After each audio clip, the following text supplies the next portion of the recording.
Hello everyone, this is Pooja Singh and welcome back to our channel stock 24/7।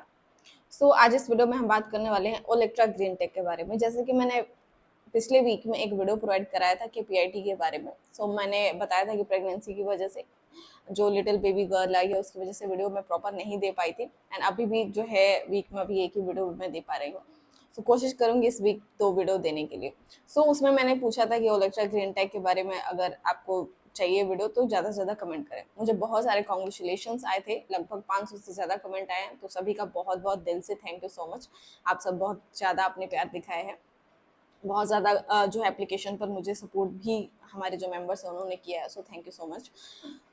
यहाँ पर Olectra green take के बारे में मैंने क्वेश्चन किया था, तो बहुत सारे लोगों के क्वेश्चंस थे कि इसके पर एक डिटेल वीडियो बनाओ, तो इसीलिए इस पर मैं बात करने वाली हूँ। देखिए क्या क्या टॉपिक में डिस्कस करूंगी इसमें ओलेक्ट्रा ग्रीन टेक में। सबसे पहले तो रीजन क्या है प्राइस ड्रॉप होने के, ठीक है, ये ट्रबल क्यों फेस कर रही है, इसके वैल्यूएशंस के बारे में बात करूंगी एंड साथ ही फ्यूचर आउटलुक के बारे में भी बात करूंगी, जिससे कि ये वीडियो आपके लिए डिसीजन मेकिंग रहे। जो भी चैनल पर नए हैं चैनल को सब्सक्राइब करते टाइम बेल आइकन को जरूर प्रेस कर ले, ताकि हर वीडियो की नोटिफिकेशन आपको टाइम से मिलती रहे। एंड हाँ, वीडियो अगर पसंद आए आपको तो बस छोटी सी रिक्वेस्ट है कि लाइक जरूर करें, शेयर जरूर करें एंड अपनी राय जरूर ही कमेंट करके बताएं वीडियो देखने के बाद। चलिए स्टार्ट करते हैं। सबसे पहले देखिए ओलेक्ट्रा ग्रीन टेक के बारे में बात करूं तो ये स्टॉक ऑलरेडी जो है 55% का करेक्शन लगा चुका था। यहाँ पर देख सकते हैं अपने हाई से 55% का करेक्शन कर चुका था, बट अभी रिसेंटली ये स्टॉक जो है 47% के करेक्शन में है। तो बहुत ज़्यादा करेक्शन ऑलरेडी हो चुका है, तो ऐसे में बहुत ज़्यादा गिरावट में बहुत सारे स्टॉक्स अंडर वैल्यूड हैं।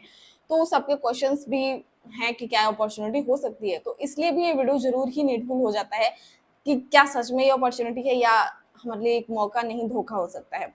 वही चीज़ मैं आपको समझाने वाली हूँ। कितना टाइम भी ले सकती है ये भी इस वीडियो में क्लियर हो जाएगा। ओके, सबसे पहले ओलेक्ट्रा ग्रीन टेक की बात करूं तो 49% 47% के करेक्शन में है अभी रिसेंटली, 55% से थोड़ा रिकवर हो चुका है। अब देखिए सबसे पहले 9600 मार्केट कैपिटलाइजेशन वाली कंपनी है, तो 10,000 करोड़ से कम है, जिसका मतलब ये है कि एक स्मॉल कैप कंपनी। तो स्मॉल कैप कंपनी वॉलिटिलिटी, जितना तेजी से हाई उतना तेजी से गिरावट, ये चीज तो आपको पहले क्लियर कर लेनी होगी, ठीक है। रिस्क रिवॉर्ड दोनों ही साथ में इस स्टॉक में चलता है। ओके, पी की बात करूं तो अभी 69 मल्टीपल पी पर ट्रेड कर रहे हैं, ठीक है। एंड इसका जो इंडस्ट्री है वो 33 मल्टीपल पी पर है। अपने इंडस्ट्री से पहले तो बहुत ज्यादा ऊपर ट्रेड कर रही है एंड 69 मल्टीपल पी काफी ज्यादा होता है। लेकिन अगर बात करें इंडस्ट्री की, तो इंडस्ट्री जैसे कि बात करें ईवी में है कंपनी, तो उस हिसाब से ईवी की जितनी भी जो है स्टॉक्स हैं वहां पर बात करें तो सभी के वैल्यूएशंस हाई हैं, ठीक है। तो इस चीज को थोड़ा सा हम अवॉइड भी करके चल सकेंगे। इसके बाद return on equity last 5 year का 7.5% है CAGR एंड रिसेंट अगर मैं बात करूं तो 13.5% से रिटर्न ऑन इक्विटीज का इंक्रीज हुआ है। कुछ खास आपको नहीं लगेगा, लेकिन प्लस पॉइंट क्या है कि रिटर्न ऑन इक्विटी ये इंप्रूव कर रही है, इंक्रीज हो रहा है, जो कि इसके लिए प्लस पॉइंट हो सकता है। अब बात करें रेवेन्यू ग्रोथ की, तो 55% से रेवेन्यू ग्रोथ जो है इसका हुआ है, जो अर्निंग ग्रोथ है वो हो रहा है, यानी कि रेवेन्यू ग्रोथ बहुत अच्छा हुआ है एंड अर्निंग ग्रोथ इसका काफी अच्छा है। एंड पिछले 3 साल के प्रॉफिट से रेवेन्यू से CAGR की अगर बात करें तो ये 44% रहा है एंड ये बहुत ज्यादा अमेजिंग है, जिसका मतलब ये क्लियर दिख रहा है कि बहुत तेजी से कंपनी ने ग्रो किया है खुद को। उस हिसाब से हम कह सकते हैं कि रिटर्न्स भी इन्वेस्टर्स को मिले हैं। तो आप सोचोगे कि सब कुछ जब इतना ही अच्छा बता रही हूँ देन प्राइसेस सडन ड्रॉप क्यों हो गए हैं, तो चलिए वो भी बताती हूँ। कंपनी को महाराष्ट्र गवर्नमेंट से ऑर्डर मिला था काफी बड़ा, 10,000 करोड़ के ये ऑर्डर थे, ठीक है। 10,000 करोड़ के ये ऑर्डर थे। टोटल 5,150 बसेस बनाने थे कंपनी को, ठीक है, ये 5 है। 5,150 बसेस बनाने के लिए करीब करीब 10,000 करोड़ तक का इसको ऑर्डर दिया गया था, जो कि महाराष्ट्र गवर्नमेंट की से जो है कैंसिलेशन का न्यूज आया कि कैंसिल कर दिया गया है, डिनाई कर दिया गया, कुछ ऐसी न्यूज आई। लेकिन आपको बता दूं कि ऑफिशियली कंपनी ने ये बताया कि ऑफिशियली ये कैंसिलेशन का अपडेट नहीं आया है, यानी कि ऑफिशियल नहीं किया गया है, जिस वजह से थोड़ा सा स्टेबल हो गया। एंड इस न्यूज के आते ही 8% तक प्राइसेस उसी दिन ड्रॉप हो गए थे, लेकिन थोड़ा स्टेबल हुआ प्राइस, क्योंकि कंफर्मेशन नहीं मिली। कंपनी ने बताया कि कैंसिलेशन की न्यूज जैसे कि एक तरीके से अफवाह है, ये कोई कंफर्मेशन ऑफिशियली नहीं आया है कि आप लोग न्यूज फैला रहे हो, तो इस वजह से थोड़ा सा स्टेबल भी हो गया। लेकिन आपको बता दूं कि इस न्यूज का इम्पैक्ट इस पर बुरा ही रहा है, क्योंकि इससे जो है बियरिश सेंटिमेंट हो गया ऑब्वियसली सेंटिमेंट सबको कॉशियस हो गए इन्वेस्टर्स। इनफैक्ट प्रॉब्लम हुई, म्यूचुअल फंड्स स्लो लो हो गए यहाँ पर। तो यहाँ पर ओवरऑल जो है सेंटिमेंट्स बियरिश हो गए हैं इसके, जिस वजह से आपको बता दूं कि इसके टेक्निकल्स भी वीक हो गए एंड अभी वो ट्रस्ट नहीं बन पा रहा है। ट्रस्ट कैसे बनेगा वो भी मैं आपको बताता हूँ कि कब ये जो है थोड़ा सा ट्रस्टी वर्दी हो जाएगा। सो देखिए रीजन बताती हूँ कि इसके ग्रोथ बहुत ही अच्छे से हो रहे हैं एंड फंडामेंटल्स भी इसके बेटर ही नजर आ रहे हैं। ठीक है, ग्रोथ अच्छा है, रेवेन्यू एंड ऑल सब कुछ इंप्रूव हो रहा है, तो फंडामेंटल्स अच्छा है, सो कंपनी बहुत तेजी से ग्रो कर रही है। लेकिन इसका जो पी, इसका वैल्यूएशन ये मैच नहीं कर रहा है। ये तभी मैच करेगा जब इसका ग्रोथ ऐसे ही होता रहे, जो कि हो रहा है। लेकिन महाराष्ट्र गवर्नमेंट से जो इसके ऑर्डर मिले हैं उसकी कंफर्मेशन अगर अगेन हो जाती है तो ये स्टॉक इस प्राइस पर शायद ही आपको देखने को मिले। ठीक है, इसके बाद इसके अलावा अगर इसको कुछ और भी न्यूज ऐसा आता है कि कुछ और भी इसको नए ऑर्डर्स, ऐसी रिपोर्ट आती है कि मिल रहे हैं या फिर मिलते हैं, तो भी शायद ये स्टॉक आपको इस प्राइस पर देखने को ना मिले। तो इन कंडीशन में ये ट्रस्टी वर्दी हो सकता है। और इसके अलावा ब्रॉडर ईवी डिमांड होती है तो जाके, यानी कुल मिला के वही ऑर्डर की बात करें, न्यू ऑर्डर मिलते हैं तो ईवी डिमांड्स बढ़ती है, देन इस स्टॉक को बेनिफिट मिलेगा।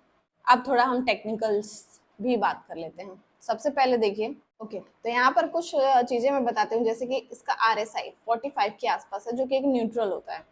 ठीक है, न्यूट्रल है, 50 के ऊपर जाता है देन हम थोड़ा सा पॉजिटिव जो है बुलिश इंडिकेशंस मान सकेंगे। बात करें MACD की, तो MACD की बता दूं कि कई सारे सोर्सेज के अकॉर्डिंग ये बियरिश है एंड कई सारे सोर्सेज के अकॉर्डिंग न्यूट्रल है। ठीक है, जिसको हम अगर एवरेज बात करें तो बियरिश टू न्यूट्रल हम इसको कह सकते हैं, बियरिश टू न्यूट्रल। ठीक है, तो इस बात का ध्यान रखिए। कुल मिला के अभी ये बुल फेज में या पॉजिटिव इंडिकेशंस कहीं से नहीं मिल रहे हैं। अब देखिए, ये है इसका 100 डे मूविंग एवरेज एंड ये है इसका 200 डे मूविंग एवरेज। सो 200 डे मूविंग एवरेज के ऊपर है एंड 200 डे मूविंग एवरेज ही इसका सपोर्ट है, इस बात का ध्यान रखना है आपको। And 100 day moving average resistance का काम कर रही है, इस बात का भी आपको ध्यान रखना है। यानी कि 100 डे मूविंग एवरेज को ब्रेक करती है देन स्टॉक पॉजिटिव हो सकता है, बुल फेज में आ सकता है, ब्रेकआउट हमें मिल सकता है। तो कुछ जोन है इसके, उसका आपको ध्यान रखना है। सबसे पहले मैं कुछ जोन की बात कर लेती हूँ। सबसे पहले अगर मैं सपोर्ट जोन की बात करूं तो सपोर्ट जोन है इसका ये, जिसका आप स्क्रीनशॉट ले सकते हो एंड मार्क कर सकते हो। ठीक है, इस हिसाब से। एंड इसके अलावा जो रेजिस्टेंस जोन है वो है यहाँ पर ये वाला लेवल, ये इसका रेजिस्टेंस जोन है, जो कि लगभग 100 डे मूविंग एवरेज को भी फेस कर रही है। ये इसका रेजिस्टेंस जोन है। इसके बाद ये स्टॉक जो है काफी पॉजिटिव हो जाएगा, लेकिन तब तक, जब तक इस रेंज में है तब तक इस स्टॉक से बियरिश टू न्यूट्रल ही इंडिकेशंस मिल रहे हैं because of valuations. Mostly technicals weak है एंड सेलर्स यहाँ पर हावी दिख रहे हैं इस स्टॉक में। सो जब तक कोई पॉजिटिव न्यूज नहीं आती है, इसके महाराष्ट्र गवर्नमेंट से ऑर्डर्स की कंफर्मेशंस नहीं मिलते हैं, तब तक आई थिंक थोड़ा वेट एंड वॉच बनता है, वेट एंड वॉच वाला स्टॉक बनता है। क्योंकि देखिए वीकली चार्ट की अगर मैं बात करूं, वीकली चार्ट्स के अकॉर्डिंग ये पूरा जो है सेलर हावी दिख रहे हैं, वीक नजर आ रहे हैं, सिग्नल्स इसके वीक नजर आ रहे हैं।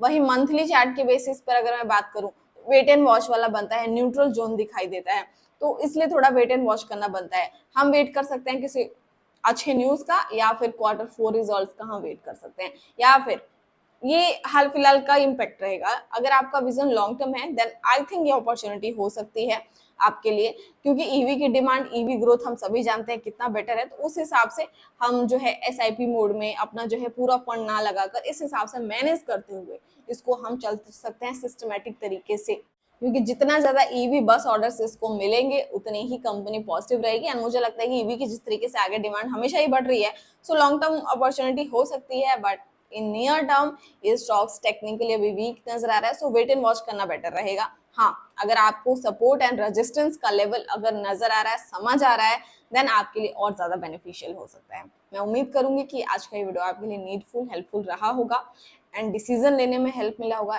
एंड हाँ, अगर फिर भी आपको डाउट है, आपके कोई भी क्वेश्चन है, आपके किसी भी स्टॉक से रिलेटेड, आपके पोर्टफोलियो से रिलेटेड, तो हमारा स्टॉक 247 एप्लीकेशन है, उसको जरूर विजिट कीजिए, वहां पर मेंबरशिप ज्वाइन कीजिए, जहां पर मार्केट आवर में हम आपसे जुड़े रहते हैं एंड आपके सभी सवालों के जवाब देने के लिए हम तैयार रहते हैं। तो एप्लीकेशन जरूर विजिट कीजिए। मिलते हैं नेक्स्ट वीडियो में। Thanks for watching, bye.